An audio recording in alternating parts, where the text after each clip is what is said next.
What's going on, guys? This is Aaron from Departures Capital, and we're here with Ryan Yanch, CFO and Director of Golden Rapture Mining. Pleasure to have you on today, Ryan. How are you doing? Uh, Not too bad. Yourself? Excited to be chatting. It's a good time for gold, and it's a brand new company. So, can you start by giving us a brief introduction to Golden Rapture, telling us a bit more about the company and how everything came to be? So Golden Rapture, we're an exploration company. So we're operating in sort of the Rainy River Gold District in northwestern Ontario. Incorporated about 2 years ago and just went public on the CSE in mid-March. So far the stock's up about 150% from the pre-IPO round and over 50% for our IPO investors.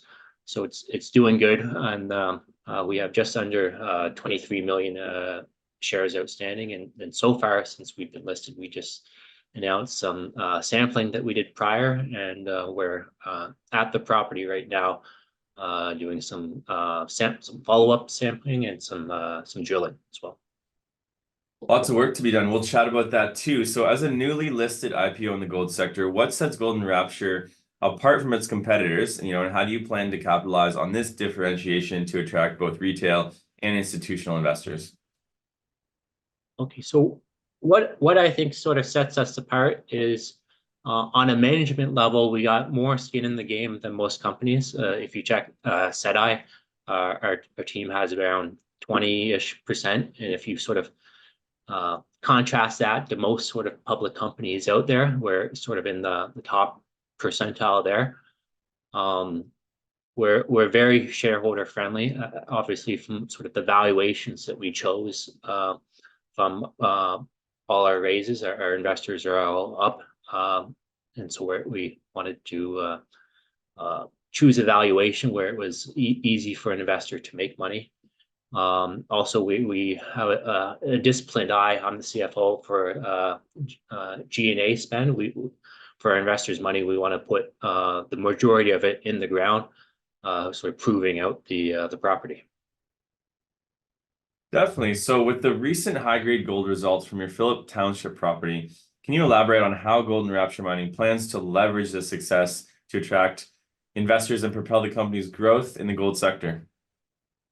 So we think of it sort of like a thesis, right? So either your results is sort of want to either help prove it out or disprove it. So the recent results were really high grade, and it told us that there's a lot to sort of follow up there. So we are at the property right now, starting with some sampling, but also doing some drilling in at the various gold occurrences. So there's going to be a lot of news flow when that comes out. It'll probably come out in a staggered fashion, just because there's different areas there, but there should be sort of some consistent news to come.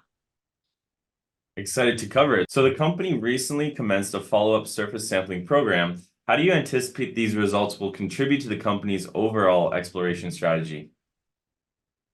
So the initial sampling and the sampling that we're doing right now, that's going to be sort of useful data for our geo to sort of establish even more geo targets. We do have VG visible gold on the surface, so we're going to do some drilling on the sort of the ready-made geo targets that we already have. But we're going to see those results come in and see where next we can go. So the cost of drilling we believe is among sort of the lowest in Canada, because certain areas have different costs, like Golden Triangle, it's $600-700 a meter because it's helicopter fly-in. We got lots of sort of infrastructure locally, and our drill contractor, he's located about 15 minutes away. So all that sort of helps keep the cost low. Definitely. So, the expansion of the Phillips Township property to 18 mine shafts indicates a significant commitment to growth. How does Golden Rapture Mining plan to optimize these assets and maintain a competitive edge in an evolving market landscape? So the mine shafts were there from the late 1800s. So it was before the Klondike Gold Rush. You had sort of the Lake of the Woods Gold Rush. So they were putting it in production they built sort of a mini tram system there, and they would basically fill up barges to take it to the nearest mill. So some of that work, I mean, they were mostly just going off line of sight, visible gold. Some of that was going to factor in our sort of exploration strategy, but a lot of it will be using new age tools that they didn't have back then, right? So, so going forward, it's again, we want to have it spending in a disciplined manner. So most of it goes in the ground, and then the current gold environment, I mean, we're sort of hitting all-time highs almost every single month. So it sort of encourages companies to produce more news to sort of attract investors. So considering the current state of the gold sector and market dynamics, how does Golden Rapture Mining plan to navigate challenges and capitalize on opportunities to ensure sustainable growth and value creation for shareholders in the long term? So the current gold market is great. When we first picked up the property a couple of years ago, it was sort of in the dumps.